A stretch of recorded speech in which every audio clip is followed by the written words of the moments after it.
আমার গল্পপ্রিয় বন্ধুরা, কেমন আছো তোমরা? আশা করি ভালো আছো। আমিও ভালো আছি। তোমাদের মজা দিতে আমি আরও একটি মজার গল্প নিয়ে এসেছি। গল্পটি শুনলে তোমাদের রড দিয়ে ঝর্ণার মতো পানি বেরিয়ে আসবে। তো বুঝতেই পারছো গল্পটা কেমন ইন্টারেস্টিং হতে চলেছে। তাই দেরি না করে কানে হেডফোন পরে নাও। আর যারা আমার সাথে কথা বলতে চাও বা ইমো নাম্বার পেতে চাও, আমি ভিডিওর মধ্যে নাম্বার দিয়ে দেব। আপনারা ভিডিও কলে আমার সাথে মজা করতে পারবেন। চলো তবে আর দেরি না করে শুরু করা যাক। আমার নাম গোপী, বয়স 29। আমি কলকাতার বাসিন্দা। কলকাতা থেকে একটু সাইডে একটা মফস্বল এলাকায় থাকি।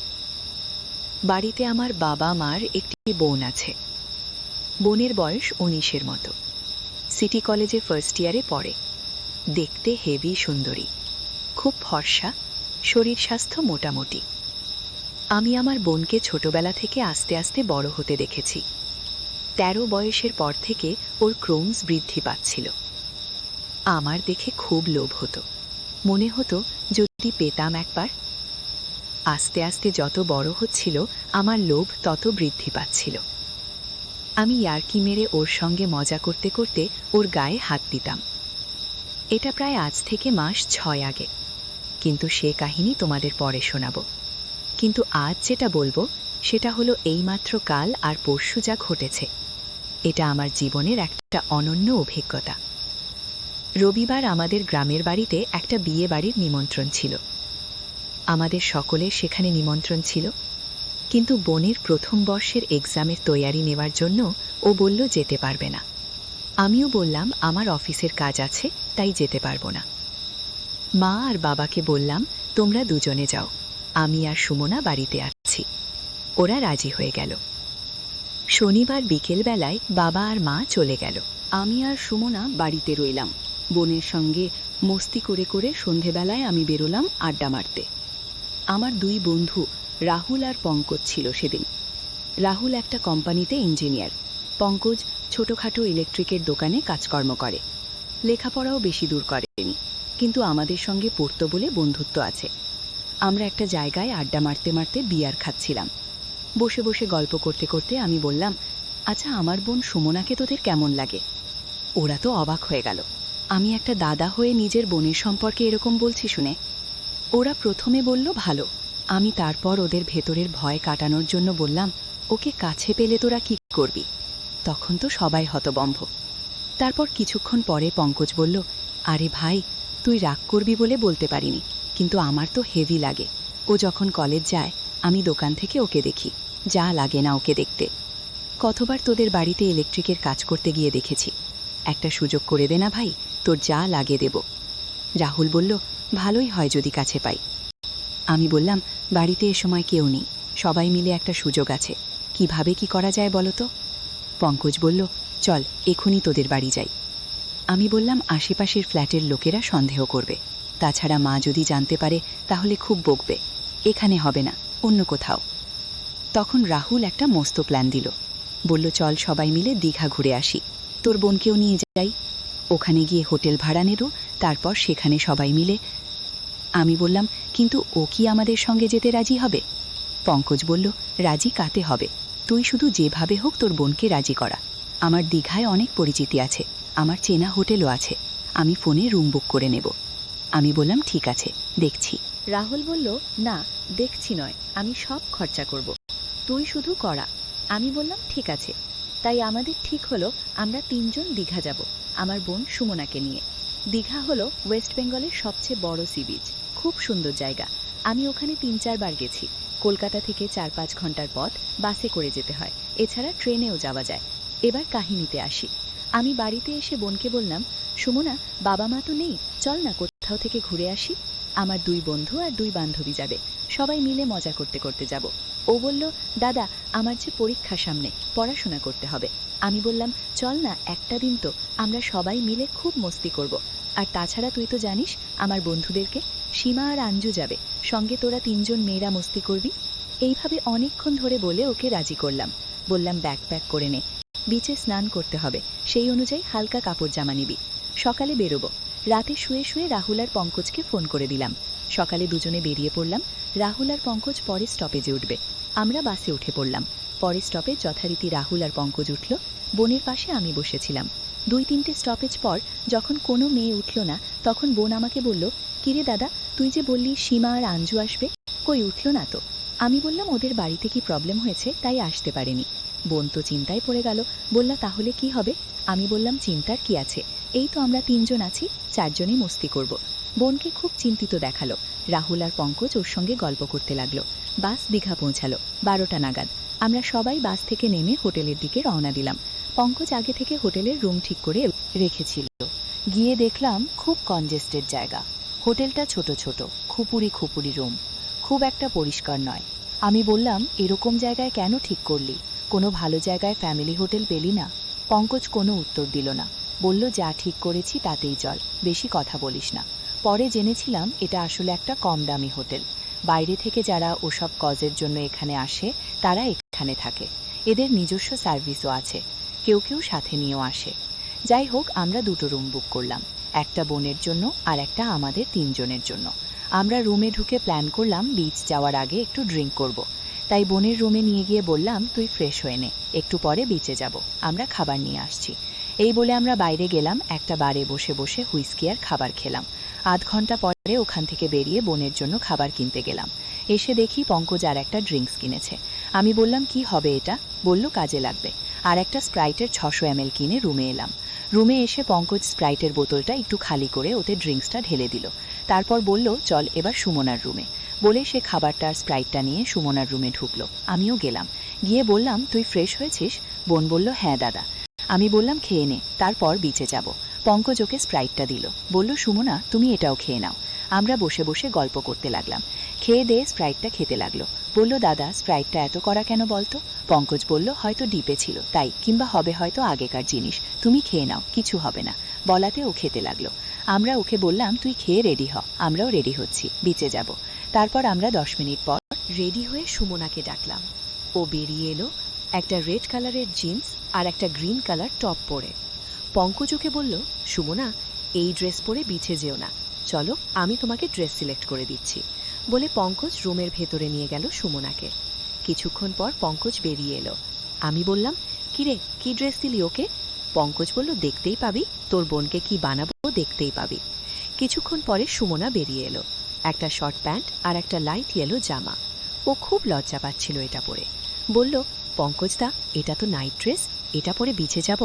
পঙ্কজ বলল, চল, এরকম ড্রেসে বিচে স্নান করার জন্য বেস্ট। তুমি কি স্প্রাইটটা পুরো খেয়ে নিয়েছো? বোন বলল, না পুরোটা খাইনি। পঙ্কজ তখন বলল, ওটা নিয়ে নাও, বিচে পিপাসা পেলে খাবে। তারপর আমরা বিচে গেলাম। সানডের বাজার, তাই আজ বিচে খুব ভিড়। আমরা একটু সাইডে কম ভিড় দেখে জলে নামলাম। সুমনা জলে বেশি দূর নামল না, আমরা অনেক দূর এগিয়ে গেলাম। কিছুক্ষণ পরে খেয়াল এলো সুমনা সেখানে একা আছে। ভাবলাম দেখে আসি। সামনে গিয়ে দেখলাম কি হট লাগছে। আশেপাশের কিছু চ্যাংড়া ছেলে ওকে হাঁ করে দেখছে, আর বোন সেটা সম্পূর্ণভাবে বুঝতে পেরে অস্বস্তি ফিল করছে। ঠিক এমন সময় একটা বড় ঢেউ এলো। সুমনা এটার জন্য প্রস্তুত ছিল না, আরও ছিটকে পড়ে গেল। ঢেউ এসে ওর জামার নিচের অংশটা তুলে দিল। জামাটা একদম উপরের দিকে উঠে গেল, আর ওর সমস্ত অংশ বেরিয়ে পড়ল। এটুকু আমাদের গরম করার পক্ষে যথেষ্ট ছিল। বোন সঙ্গে সঙ্গে উঠে নিজের জামা ঠিক করল। ওদিকে পঙ্কজ আর রাহুলও এসব দেখছিল। এসব দেখে আমরা তো আর থাকতে পারলাম না, যেভাবে হোক আজ মজা নিতেই হবে। আমরা জলের উপরে উঠে এলাম। বোনকে ডাকলাম উঠে আসতে। পঙ্কজ ওর কোমরে বাঁধা গামছাটা সুমনাকে দিল, বলল, চলো আমরা উপরে উঠে বসি। আমরা সবাই মিলে ডাবের জল খেলাম। পঙ্কজ বলল স্প্রাইটটা পুরোটা খেয়ে নিতে, কারণ আমরা ভালোভাবেই জানি যে ডাবের জলের সঙ্গে ওটা খেলে নেশা বেশি ধরে। কিছুক্ষণ পরে আমরা একটু সাইডের দিকে যাওয়ার প্ল্যান করলাম বলে সমুদ্রের ধার ধরে হাঁটতে শুরু করলাম। কিছু দূর যাওয়ার পর একটা জায়গায় দেখলাম লোকজন তেমন একটা ছিল না। আরও একটু এগিয়ে গেলাম আমরা। অনেকটা যাওয়ার পর দেখলাম এখানে কেউ নেই। এখানে আমরা জলে নামার জন্য ঠিক করলাম। সুমনা বলল সে জলে নামবে না। আমি আর রাহুল সমুদ্রের জলে নেমে এগিয়ে গেলাম। পঙ্কজ সুমনাকে যাওয়ার জন্য বলছিল। সুমনা কিছুতেই যাবে না দেখে পঙ্কজ ওর হাত ধরে টেনে আনলো। সুমনা বেশি দূর যেতে চাইল না। পঙ্কজ ওর জেদ করল না। পঙ্কজ সুমনাকে জল ছেটাচ্ছিল, সুমনও পঙ্কজের সঙ্গে খেলছিল। ওরা দুজনে কোমর জলের মধ্যেই ছিল। আমরা ততক্ষণে অনেক দূর চলে গিয়েছি। সেখানে খুব মজা করছি আমি আর রাহুল। দূর থেকে পঙ্কজকে ডাকলাম, চলে আয়, সুমনা ওখানেই থাক। পঙ্কজ তখন সুমনাকে বলল, চলো ওদের কাছে যাই। বোন বলল, না পঙ্কজদা, তোমরা যাও, আমি এখানেই আছি। পঙ্কজ আর কথা শুনল না, ওকে টানতে টানতে এগিয়ে গেল ক্রমশ গভীর জলের দিকে। ভয় পেল, বলল আমি যাব না। পঙ্কজ তাকে নিয়ে এগিয়ে গেল আরও গভীর জলে। এবার বোন খুব ভয় পেল আর পঙ্কজের গলা জড়িয়ে ধরল। পঙ্কজ এই সুযোগটাই খুঁজছিল। আমরা এবার বুঝতে পারলাম পুরো ব্যাপারটা। রাহুল ছুটে এগিয়ে গেল ওদের দিকে, পিছন থেকে গিয়ে সুমনাকে জড়িয়ে ধরল। সুমনা ভয় পেয়ে একবার রাহুলের গলায় আর একবার পঙ্কজের গলায় ঝুলতে লাগলো। বোন খুব ভয় পেয়েছিল, তাই সে ওদের মনভাব বুঝতে পারল না। এরপর আমি গিয়ে পৌঁছালাম ওখানে। বোন আমাকে দেখে ভয়ে আমার গলা জড়িয়ে ধরল। রাহুল পঙ্কজ পিছন থেকে মজা নিতে লাগলো। পঙ্কজ ওকে বোঝাতে লাগলো ভয় নেই। রাহুল ওর খোলা থাইয়ে হাত বোলাতে লাগলো। সবাই মিলে সুমনাকে নিয়ে খেলতে লাগলাম। আমার বেচারি অসহায় বোন একবার আমার গলায় একবার বন্ধুদের গলায় ঝুলতে লাগলো। এইভাবে খেলতে খেলতে সুমনার জামার নিচের দিকের দুটো বাটন খুলে গিয়েছিল। আমরা এবার সেদিকে মনোযোগ দিলাম। আমি লক্ষ্য করলাম কি অসাধারণ দেখতে আমার বোন, কি চকচক করছে ওর স্কিন। এবার বোন বুঝতে পারল ওর সঙ্গে কি হচ্ছে, কিন্তু ওর কিছু করার ছিল না। ও বলতে লাগলো, দাদা আমায় ছেড়ে দে। আমরা ওকে জলের উপরে বসিয়ে দিলাম। তিনজন মিলে অবাধ খেলায় মেতে উঠলাম। তারপর পঙ্কজের গামছাটা আমি ওকে দিলাম। সেটা দিয়ে বোন তার নিচে বেঁধে আমাদের সঙ্গে হোটেলের দিকে রওনা হলো। হোটেল গিয়ে আমরা সবাই বোনের রুমে ঢুকলাম। বোন ওই অবস্থায় বিছানায় বসে কাঁদতে লাগলো। ভাবতে লাগলো কিভাবে ও আমাদের কাছে বিলি হয়ে গেল। তখনও কি আর বুঝতে পেরেছিল যে ওর সঙ্গে আরও কি হতে চলেছে? কিন্তু আমাদের তখন ওর অবস্থা ভাবার মতো সময় নেই। পঙ্কজ এসে ওকে বিছানার উপরে ফেলে দিল। আমার বোন সুমনার অবস্থা ওঠার মতো ছিল না। সে একদম চুপচাপ শুয়েছিল, প্রচণ্ড ক্লান্ত অবস্থায় মাঝে মাঝে ফুপিয়ে ফুপিয়ে কাঁদছিল, কোনো কথা বলছিল না। পঙ্কজ আর রাহুল ওকে তুলে ধরে আস্তে আস্তে বাথরুমে নিয়ে গেল। আমিও গেলাম পিছু পিছু। বাথরুমে গিয়ে আমরা তিনজনে মিলে সুমনাকে স্নান করিয়ে দিলাম। ভালো করে সাবান মাখিয়ে সুমনাকে স্নান করিয়ে দিলাম। আমরাও স্নান করে নিলাম। তারপর স্নান করে বেরিয়ে সুমনাকে ভালো করে মুছিয়ে দিলাম আর নিজেরাও মুছে নিয়ে চুপচাপ বেডে শুয়ে পড়লাম। আফটার অল সবাই খুব ক্লান্ত ছিলাম, তাই সবাই ঘুমিয়ে গেলাম। বোনের ঘুম ভাঙল সন্ধেবেলার একটু আগে। ঘুম ভাঙতেই নিজেকে সকলের মাঝে ওই অবস্থায় পেয়ে খুব কাঁদতে শুরু করলো। ওর কান্নায় আমারও ঘুম ভেঙে গেল। আমি ওকে বুঝিয়ে বললাম যা হয়েছে ভুলে যেতে, কিন্তু বোন খুব কাঁদছিল। পঙ্কজ ও রাহুলের ঘুম ভেঙে গেল। ওরাও বোনকে বোঝাতে লাগলো যা হয়েছে সব ভুলে যেতে। পঙ্কজ বলল আমাকে খাবার আনতে, সবার খুব খিদা পেয়েছে, সুমনাও কিছু খেয়ে নেবে। আমি উঠে ড্রেস পরে খাবার আনতে বেরিয়ে গেলাম। ওদেরকে বললাম তোরা এবার আমাদের রুমে যা, আর সুমনা ড্রেস পরে নিক। ওরা বলল হ্যাঁ তুই যা, আমরা দেখছি। আমি তো বেরিয়ে গেলাম খাবার আনতে। 10-15 মিনিট পরে খাবার নিয়ে রুমে এসে দেখলাম ওরা সবাই একই অবস্থায় আছে। আমি তো অবাক হয়ে বললাম, কিরে তোরা এবার যা রুম, এসব কি হচ্ছে, এখনও এবার ওকে একলা ছেড়ে দে। বোনের কান্না আরও বেড়ে গেল আমার কথা শুনে। সে আমার কাছে ছুটে এসে বলল, দাদা ওরা আমাকে ব্ল্যাকমেইল করছে, ওরা মোবাইলে আমার ফটো আর ভিডিও রেকর্ড করে রেখেছে, এখন ওরা আমাকে ব্ল্যাকমেইল করছে। আমি রাহুলকে বললাম, কিরে এসব কি করছিস? পঙ্কজ বলল, চিন্তা করিস না ভাই, তোর বোনকে আজ দীঘার সার্ভিস বানাবো। আমি তো খুব রেগে গেলাম, বললাম চল তোরা এবার এ ঘর থেকে যা। পঙ্কজ বলল, এ ঘর থেকে কেউ যাবে না, সবাই এই রুমেই থাকবো আর এই অবস্থাতেই থাকবো, তোর ভালো লাগুক বা না লাগুক। বেশি কথা বললে তোর বোনের ফুটো গোটা দুনিয়া দেখবে, ইন্টারনেটে ছেড়ে দেব। আমি ভয় পেয়ে চুপ করে গেলাম। ভাবতে থাকলাম এরা আমার বোনকে নিয়ে কি করার প্ল্যান করছে। তারপর কথা না বাড়িয়ে সবাইকে খাবার সার্ভ করলাম। বোন কাঁদতে কাঁদতে খেয়ে নিল। কিছুক্ষণ পরে সবাই মিলে ড্রেস পরে বাইরে বেরোতে গেলাম।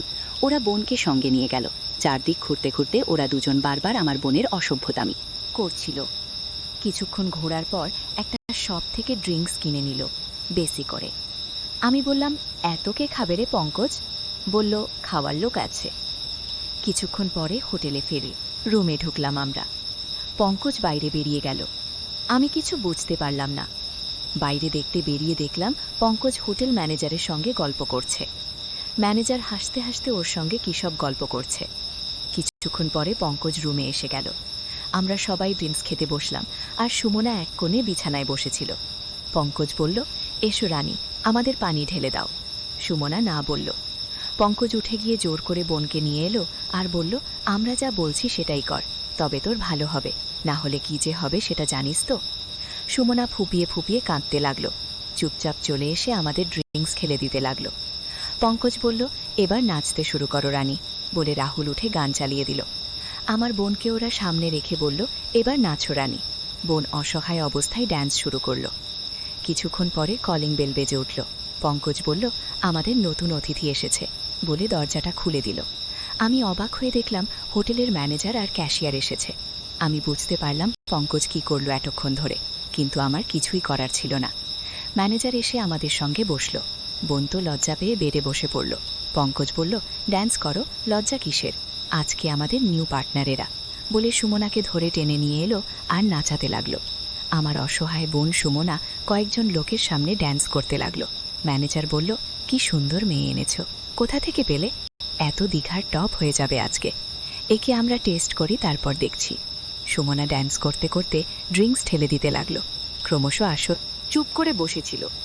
পঙ্কজ এসে বলল, কি হলো রানী, চলো সিনেমা দেখতে যাব যে। কদিন এখানে আছো, আমরা যা বলি তাই করো, না হলে কি হবে সেটা ভালোভাবেই জানো। বোন তো অনিচ্ছা সত্ত্বেও রেডি হলো, সালবার কামিজ পরে ফেল। পঙ্কজ এসে আবার বলল, এসব কি পরছো, এসব ড্রেস এখানে চলবে না, বলে সে একটা শর্ট স্কার্ট আর একটা হালকা হলুদ রঙের টপ দিল, আর বলল, এটা পরে নাও রানী। সুমনা অনিচ্ছা সত্ত্বেও ওগুলো পরে ফেল। আমরা সবাই মিলে বেরিয়ে সিনেমা হলের দিকে এগিয়ে গেলাম। আমি যেতে যেতে পঙ্কজকে বললাম, হ্যাঁ রে, কোথায় সিনেমা দেখতে যাবি, কি সিনেমা চলছে কিছু বল। পঙ্কজ বলল, যেখানে যাচ্ছি চুপচাপ চল। কিছুক্ষণ হাঁটার পরে পঙ্কজ একটা ছোট্ট সিনেমা হলের সামনে গিয়ে দাঁড়ালো। সেখানে দেখি একটা ছোট্ট সিনেমা হল, আর সেখানে বিগ রেড মুভি চলছে। আমি তো বুঝতেই পারলাম আজকে আমার বোনের সাথে কি হতে চলেছে। আজকের